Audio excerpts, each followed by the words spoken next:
नमस्कार, hi, hello, होला, this is Subak Thengani. Welcome back to my YouTube channel. सगळ्यात पहिले आपलं ठरलेलं महत्त्वाचं रिच्युअल करायचं आहे. जर चॅनलला सबस्क्राईब केलेलं नसेल तर सबस्क्राईब करायचं आहे आणि बाजूला बेल आयकॉन आहे त्यावर क्लिक करायचं आहे, म्हणजे जेव्हा जेव्हा मी नवीन व्हिडिओ अपलोड करेन तेव्हा लगेचच तुम्हाला कळेल.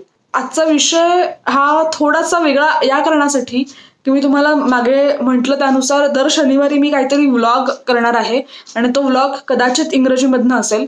तर मी माझा निर्णय पक्का केलाय की तो व्लॉग इंग्रजीमधनंच करणार आहे, टू रिच मोर ऑडियन्स आणि ग्लोबल ऑडियन्सपर्यंत पोहोचण्यासाठी. कदाचित भाषेचा बॅरियर येत असेल म्हणून मी असा विचार केला की दर शनिवारचा व्लॉग हा इंग्रजीमधनं करावा, म्हणजे आठवड्यातला तिसरा व्हिडिओ हा ग्लोबल ऑडियन्सपर्यंत पोहोचू शकेल आणि बाकीचे 2 व्हिडिओ तर आपले आहेतच. तर त्यामुळे हा जेव्हा मी निर्णय घेतला तर त्या निर्णय घेतानाच्या थॉट प्रोसेसमध्ये खूप गोष्टी माझ्या वाचनात आल्या आणि अर्थातच मी त्या स्वतःहून सर्च केल्या, त्यामुळे माझ्या त्या वाचनात आल्या. आणि तो विचार करत असताना अनेक विचार त्याला घेऊन माझ्या मनात आले. ते विचार मला तुमच्याशी शेअर करायचे आहेत. मी जेव्हा ठरवलं की इंग्रजीमधनं व्लॉग करायचा तेव्हा पहिली गोष्ट माझ्या मनात आली की अरे पण आपल्याला फ्लुएंटली इंग्रजी बोलता येतं का? तर मी मराठी आहे, माझं शिक्षण मराठी मीडियममध्ये झालं आहे आणि सेमी इंग्लिशमध्ये झालेलं आहे आणि मी इंग्रजीमधनं कधी बोलले नाही आहे. म्हणजे रॅन्डम एखाद्या मीटिंगमध्ये किंवा एखादं प्रेझेंटेशन देताना किंवा जेव्हा मी पत्रकार परिषद अटेंड करायचे तेव्हा तिथे जे काही इंग्रजीत बोलायला लागायचं तर तेवढं इंग्रजी बोललेले आहे. पण एखादा व्हिडिओ इंग्रजीमधनं करणं आणि स्वतःच एखादा एपिसोड कंडक्ट करणं, आता video is nothing but a episode, a small episode.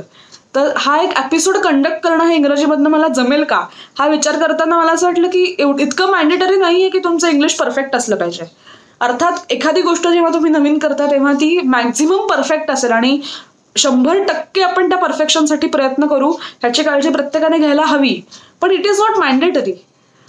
मला असं वाटलं की मी जर इंग्रजीमधनं बोलले आणि त्यात जर काही कमी जास्त झालं तर लोक मला त्यावरून जज करतील, त्याच्यावरनं कमेंट्स करतील माझ्यावर किंवा हसतील की अरे काय हिला जमत नाही आणि कशाला उगाच करायला जाते वगैरे असं काहीतरी बोलतील. कारण आपल्याकडे बोलण्याला काहीच लिमिट नाही आहे, कोणीही काहीही बोलू शकतं. भाषण स्वातंत्र्य असल्यामुळे कोणी काहीही तोंडावर मागे कुठेही काही बोलू शकतं. तर ही एक थोडीशी सोशल इमेजची भीती माझ्या मनात निर्माण झाली जेव्हा मी हा निर्णय घेत होते. पण ती भीती घालवण्यासाठी मी लगेचच गुगलवर सर्च केलं, a man who cannot speak English but a great person.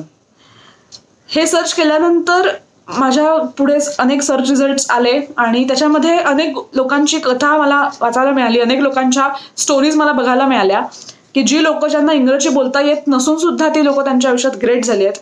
त्यांना त्यांच्या क्षेत्रातल्या गोष्टींचं ज्ञान असल्यामुळे फक्त इंग्रजी येत नाही म्हणून ती अयशस्वी झाली, तर अशी लोक नाही आहेत. अनेक लोक इंग्रजी येत नसताना सुद्धा यशस्वी होतात. पण या सगळ्या यशस्वी लोकांचे जाऊ देत, त्याच्यात एक मला एका सामान्य मुलीची गोष्ट मिळाली. तिचं नाव लॅटिना. ती कॅलिफोर्नियामध्ये राहते आणि ती मॅक्सिकन आहे. तिचे वडील मॅक्सिकन आहेत आणि आई अजून कुठल्या तरी दुसऱ्याच बेटावरची आहे मला वाटतं. आणि ते लोक साधारणपणे आपल्या इथल्या 5वीत वगैरे कॅलिफोर्नियाला शिफ्ट झाले आणि त्यानंतर तिचं लाईफ मिझरेबल झालं कारण तिला इंग्रजी येत नव्हतं. कॅलिफोर्नियामध्ये इंग्रजी येत नसलेल्या व्यक्तीला त्या काळी किती त्रास झाला आहे तिने तिच्या गोष्टीमध्ये लिहिलेलं आहे. अनेकांनी तिला एक चेष्टेचा विषय बनवलं, अनेक शिक्षकांकडून तिला त्रास झाला.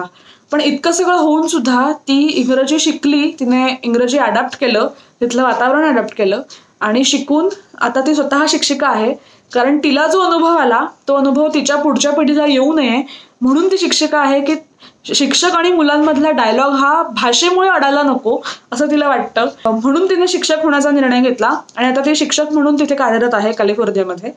तर ही गोष्ट जेव्हा मी वाचली तेव्हा मला खरं तर ही गोष्ट इतकी अशी प्रेरणादायी किंवा अशी एवढी भयंकर इन्स्पायरिंग वगैरे नाही आहे. खूप साधी गोष्ट आहे आणि सोपी गोष्ट आहे. पण मला असं वाटलं की कॅलिफोर्नियाचं एक वेळ ठीक आहे, कॅलिफोर्नियाची भाषाच इंग्रजी असल्यामुळे तिला असं होऊ शकतं. एखादा दक्षिण भारतातला माणूस जेव्हा महाराष्ट्रात येतो तेव्हा त्याला हिंदी, इंग्लिश, मराठी या सगळ्या भाषा अडॉप्ट करणं थोडं कठीण जात असू शकतं. हे जागेचा परिणाम आहे तो. पण एखाद्या माणसाला इंग्रजी येत नाही म्हणून तो माणूसच जगण्यासाठी अपात्र आहे असं जे काही आपलं जजमेंट असतं ते जजमेंट करणं मला फारसं पटत नाही. आणि याआधी मी स्वतः सुद्धा अशी जजमेंट्स केलेली असतील लोकांबद्दल, अनेकांबद्दल अनेक शाळेतल्या मित्रांबद्दल मी असं बोललेली आहे की तो हिच्या जागी शी म्हणतो आणि शीच्या जागी ही म्हणतो, आणि ह्याच्यावरनं मी जोक केले, त्याच्यावर हसलेली आहे. पण जेव्हा मी स्वतः सिरियसली इंग्रजीमधनं बोलण्याचा विचार केला तेव्हा मला कळलं की this is terrifying. It is not that I cannot speak in English, पण लोक काय जज करतील किंवा लोक क्या कहेंगे या गोष्टीचं प्रेशर आपल्या मनावर इतकं असतं की किमान मला असं वाटलं की आपल्यामुळे जर कोणाला ते प्रेशर येत असेल तर ते आपण कंट्रोल केलं तर आपल्याला लोकांचं येणारं प्रेशर कदाचित थोडंफार बदलू शकेल. आणि म्हणून मला असं वाटलं की व्हिडिओ करून तुमच्याशी ही गोष्ट शेअर करावी की इंग्लिश ज्या व्यक्तीला येत नाही ती व्यक्ती जगण्यासाठीच अपात्र आहे, असं जे एक आपलं एक जजमेंट असतं किंवा आपण जे त्या व्यक्तीवर हसतो किंवा जोक करतो. एखाद्या व्यक्तीला जज करण्यासाठी इंग्रजी हे परिमाण असू शकत नाही असं मला वाटतं. अर्थात इंग्रजी ही जागतिक भाषा असल्यामुळे ती प्रत्येकाला यायला हवी, पण आपल्याला किती एवढं फ्लुएंटली हिंदी बोलता येतं ह्याचा विचार प्रत्येकाने करायला हवा. आपण भारत देशात राहतो, आपली राष्ट्रीय भाषा हिंदी आहे, तरी सुद्धा तोडकं मोडकं हिंदी आपण बोलतो आणि अनेक वेळा हिंदीवरनं सुद्धा अनेक लोकांना आपण ट्रोल करतो. तर आधी स्वतःचं हिंदी आपल्याला आलं पाहिजे आणि मग आपण इंग्रजीबद्दल एखाद्याला जज करू शकतो. त्यामुळे मला असं वाटतं की भाषा किंवा कपडे किंवा मी मागच्या वेळेस म्हटलं तसं शरीराचा आकार या गोष्टी या जजमेंटसाठी असूच शकत नाहीत. Judgement should be beyond that, आणि ते जजमेंट करण्यासाठी तेवढी पात्रता आपण स्वतःची निर्माण करायला हवी. माझा नक्कीच असा प्रयत्न असेल की व्लॉगिंगचं जे इंग्रजीमधनं व्हिडिओ करेन ते मी 100% परफेक्ट इंग्लिश वापरून करण्याचा नक्की प्रयत्न करेन, कारण जोपर्यंत we do not try for perfection will never get it. त्यामुळे मी नक्की प्रयत्न करेन की 100% इंग्रजीमध्ये मला बोलता येईल आणि इंग्रजी ग्रॅमॅटिकली एकदम परफेक्ट असेल. पण समजून घ्या म्हणणार नाही, पण त्यावरून मला जज करू नका हे मात्र मी नक्की निक्षून सांगेन, कारण खरंच आपल्याला we have to go beyond that. आपल्याला आपल्या समाजाला या फालतू आणि उथळ जजमेंटच्या पलीकडे घेऊन जायचं आहे.